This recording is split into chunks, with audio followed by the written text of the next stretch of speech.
Welcome all. The Bhagavad Gita. Your better nature is in there somewhere. Become best friends with it to avoid being reborn as a bandicoot. Yes, rat. Hindus believe that everything in nature is in constant flux between three states of being or gunas called rajas, sattva, and tamas, which broadly echo the natural cycle of creation, preservation, and destruction. That is why the Holy Trinity of Hindu gods has one god representing each: Brahma, the creator, Vishnu, the preserver, and Shiva, the destroyer. All three gods are equally revered, and all their roles are considered equally important.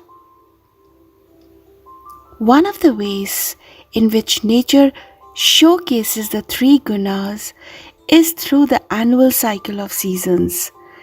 Spring is the season of new birth or creation when nature comes into bud. Summer is the season of long, warm days when nature comes into fruit. And autumn and winter are the seasons when nature goes into a long sleep or death. The same three states are part of human nature too. We are all of us different and unique because the three guns or gunas combine in each of us in different proportions to make us who we are. Sattva is linked with goodness, Rajas with passion, and Tamas with dullness and darkness. People who have higher proportion of Sattva in their nature are more inclined towards seeing the bright side of things and radiate calm in every situation. They are seekers of knowledge who enjoy living in the world of ideas and prefer their own company to other people's. People with a higher proportion of rajas in their nature are natural leaders. They are active, energetic, constantly setting goals for themselves and achieving them, passionately arguing for or against something, showing their friends that impossible is nothing. Those in whom tamas reigns are natural followers, loyal, patient, easy to work with, stable. However, whether you are naturally a sattvic, a rajasic, or a tamasic person, you will, like every other human, go through different states of being every day, depending on which gun is dominating your mind at that time. Sattva is like I feel balanced state. So, when sattva dominates, you enjoy the activity you are engaged in. You can think clearly and you are at peace. Neither disturbed about something that's already happened, nor anxious about something that is going to happen. It's a great state to be in, a state you should always try to get back to. But too much sattva is a problem. It could make you smug and complacent, even arrogant. You begin to diss others who are not as calm or happy. You begin to think that you are somehow cooler than everyone else. When something happens that shows you that you are really not as cool as you think, you lose your sattvic state. Another problem could be that you get so attached to your happy state that you don't want to do anything else, even stuff that you should be doing to continue staying in that happy state. Let's say you're listening to your favorite band on your headphones. You have a bowl of potato chips by your side. You're chatting with your friends over the internet, and your parents are out to dinner. It's your perfect evening. You know that you are supposed to be working on a card for your friend's birthday tomorrow.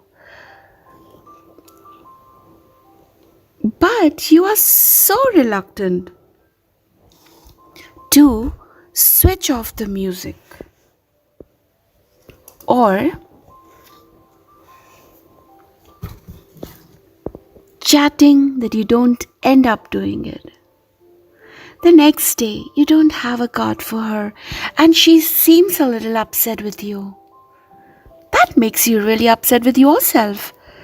Not only because she is upset, but because you know you could have made that card but didn't. Sattva goes out of the window, tamas comes in, or tamas comes in. Rajas is the I feel alive state. So when Rajas dominates, you feel full of energy, ready to take on the world. You feel life could not be better unless you make it so, and you are fully prepared to go out and do what it takes to make it happen. It's a good state to be in because it occupies you completely. When you're busy doing something, there is no time to brood.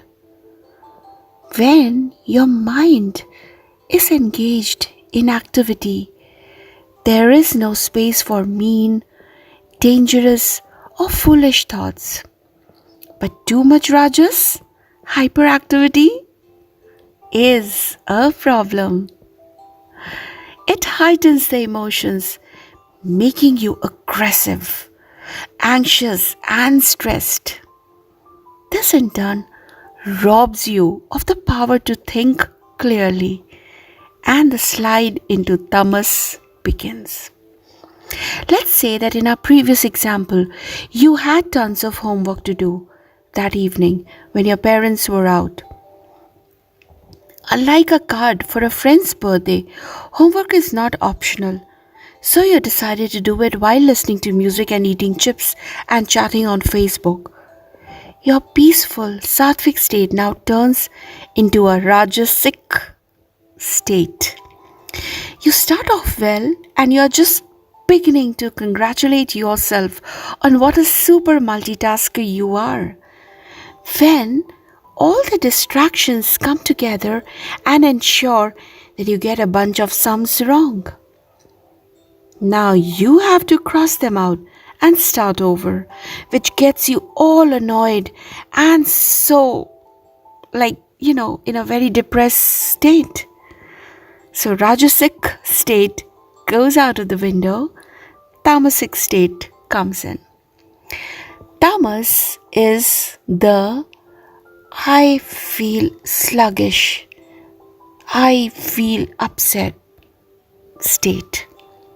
When tamas dominates, you feel bored and lazy and lethargic, or unhappy, angry, sad, stressed, confused, or scared.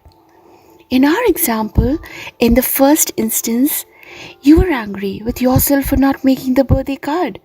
The right thing to do now would be to admit your mistake, apologize to your friend, and make it up to her in some other way. Likelier than not, she will understand. You will be friends again and you will return to your sattvic state. But tamas is clouding your mind now and you are upset. You are confused and unable to make the right decision. You tell her she is being immature, that birthday cards are for babies. Obviously, she gets mad, and you feel even worse and go deeper into tamas. Let's go to the second instance. When you got stressed and depressed about having to do your sums over, the right thing to do in this situation would be to turn off the music, get off the internet, and start concentrating on your sums. But tamas is clouding your mind. So you curse your teacher for giving you so much homework. Instead, and all are cranky with your parents when they return, blaming them for going out and enjoying themselves when poor you are at home, almost struggling with homework. This pushes you further into tamas, not fun. The thing to remember is that the sattvic state, the balanced state, is always there inside us, waiting to be reclaimed whenever it slips away. It is up to us to reach for it unconsciously or consciously so that we can bring our lives back into balance. The more often you reach for it, the better you will get at finding it and yanking it to the surface. There are simple ways to change your state of mind if you're feeling depressed and sluggish and tamasic. Force yourself into a state of rajas.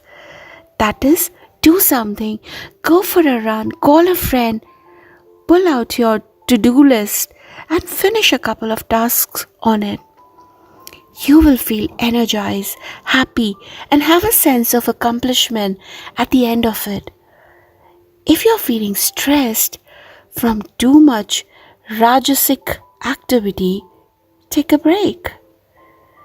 Sit down by yourself in a quiet place for 10 minutes. Take a few deep breaths and try and empty your mind of all thoughts. Or simply remove yourself from the scene of activity and sink into glorious tamas. Take a nap, flip channels on your TV, have a snack. It will help you recharge and you will soon be ready for rajas again. From rajas to sattva isn't a long journey. Any activity that is right and unselfish and good naturally leads to sattva. You see why sattva is a good state to aim for? Peace, contentment, the joy that comes from being and doing good. You would have to be a special kind of silly not to want that. You also see why tamas is also not a great state to be in. The Gita says that anyone who is in that state when death comes will be reborn in the womb of a dull being, where dull being is usually interpreted to mean some form of plant or animal life. And you don't really want to be reborn as a bandicoot. Now, do you? Meet the parents. Parent. So in this famous shloka, Krishna reveals that there is really no one else but him who brings the universe to life. For he is both mother and father to the universe.